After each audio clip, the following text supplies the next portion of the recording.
Welcome to Working On It. I'm Dr. A and I'm a clinical psychologist aiming to make your life just a bit more manageable. Remember, the tools and the tidbits that you pick up on this channel are purely educational.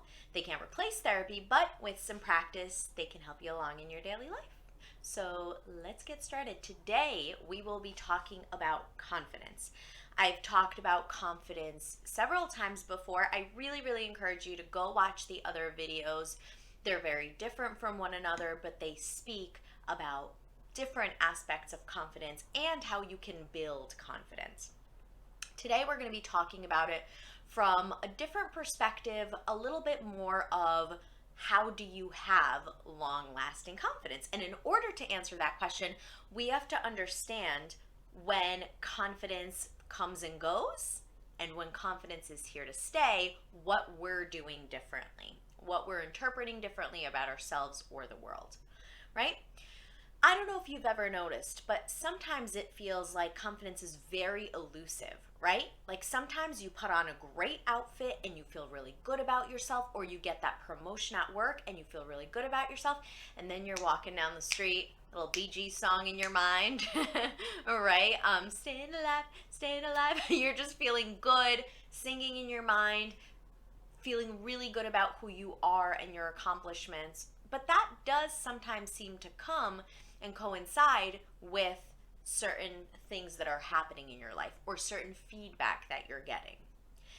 That kind of confidence, unfortunately, although it feels really good, tends to disappear.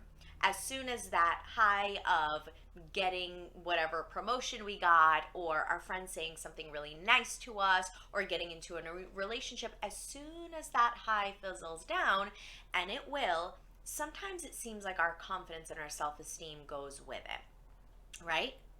There are other times that it seems like it sticks around a little bit longer. Well, let's talk about the difference between the two. In the first one, when our confidence peaks its little head in and then seems to go away, it usually is because it is from feedback from other people. It's something outside of us that has happened that gave us that little rocket ship boost, right? It doesn't come from within. It's not an internal thing. And so, of course, when that goes away, the confidence will go with it, right? So if I put on that really good outfit and I'm trying to feel better about myself, but I don't really, and then I go, let's say, to a restaurant and the waiter or the waitress says, I love your dress, or I really like your shoes, or whatever it is, I might have a little boost in self-esteem in that moment, right? Or if you are feeling good, let's say, and there's a naysayer who insults you or says something really nasty or backhanded to you, that confidence that you were feeling might go away. So that's the kind of fickleness we don't want in our self-esteem. We want the long-lasting kind. How do we attain that? Is it attainable? My answer to you is yes, it is attainable, but it has to come from within. Any boost of confidence or disappearance of confidence that you feel means that it's coming from the outside world. You're being stimulated and propulsioned forward by the opinions of other people, whether they like you or don't like you in that moment, whether you accomplished something or didn't accomplish something, right? Whether something went your way or it didn't go your way. The one we want is one that is internal, that no matter if you got a compliment that day or not, if somebody said something nasty or not, you still have a really strong core and understanding of who you are, right? That's the difference between long-lasting confidence and confidence that comes and goes like the seasons, or sometimes comes and goes every day or every hour.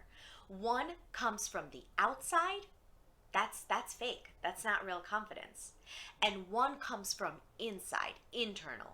Okay, that lives within us. And no matter what happens in the outside world, it's going to continue to hold strong. So how do we get that internal confidence where we're not swayed or knocked over sideways by things that people say or things that don't go our way? How do we have that internal one, the real confidence, the long-lasting one? One way is you have to know who you are. A lot of people do that through therapy. I, of course, recommend therapy, being a therapist, but it's true. You learn a lot about yourself and who you are.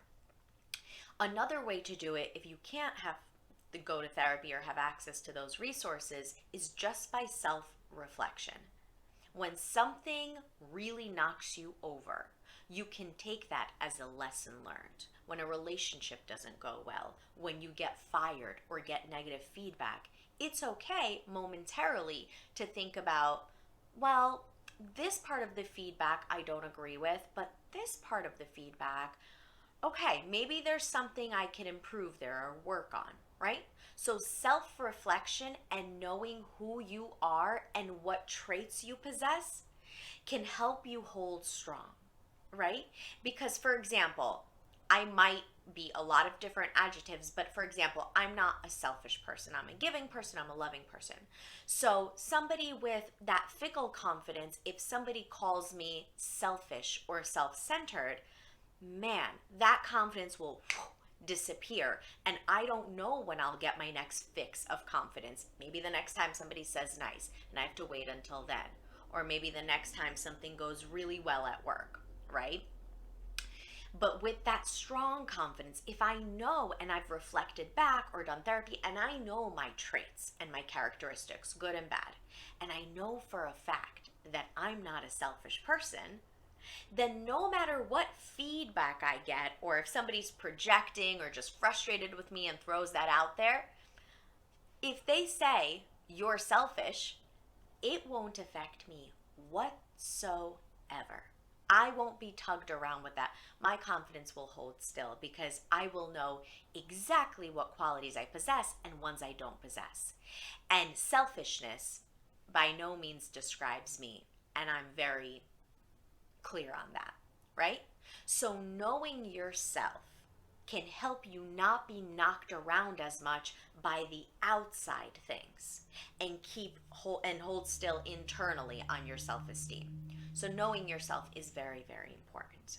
And the other thing that is important to know within, through and through and through, is your skill sets. What are you good at? Right? So qualities might be something like, I'm a very good friend, I'm a hard worker, I'm funny, I'm quick-witted, I'm giving. Those are qualities that you have to know what qualities it is that you possess and which ones you need to work on. Skill sets is something different. What skill sets do you have? Are you a great cook? Are you an amazing listener? Do you have a great memory, right? And can recite things from movies and little lines? Are you a good athlete and you happen to have fantastic hand-eye coordination and can play badminton like nobody's business, right? Or ping pong or tennis or basketball, whatever it is. What are you good at? Behaviorally, physically, what hobbies do you have you might want to look into? And if you think about, I actually don't have that many skill sets, that's okay too. Come on. We live in an age of YouTube and Instagram and cooking classes that you could go to and sip and paint nights that you can go to. Go explore and find something to be good at. Being good at something is not a miracle. All it is just practice, right? The more hours you do something, the better you become at it. This will all lead to real, long-lasting confidence that it doesn't matter what's going to happen around you or be said around you in the outside world. Real confidence comes from knowing who you are, what you're really awesome at, and what you still have to work on, and working on those things, and knowing that you're good at things in this world.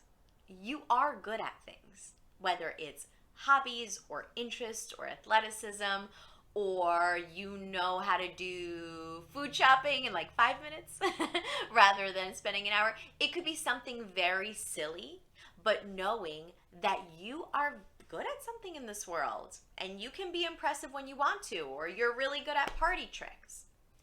Those two things will give you real confidence. Not confidence that comes and goes like the tides.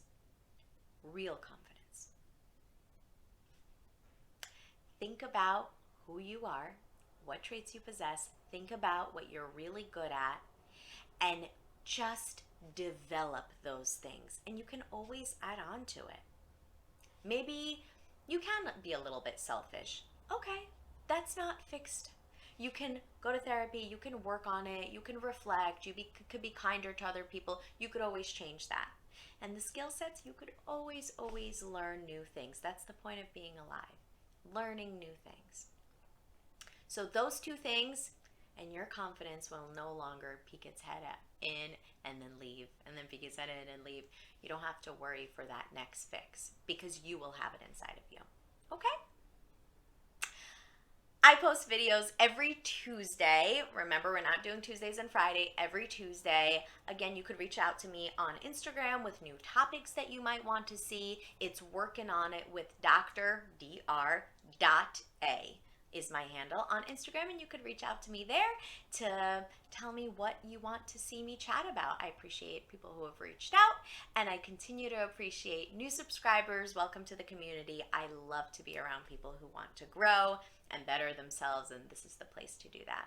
Until next time, you got this. See you next time.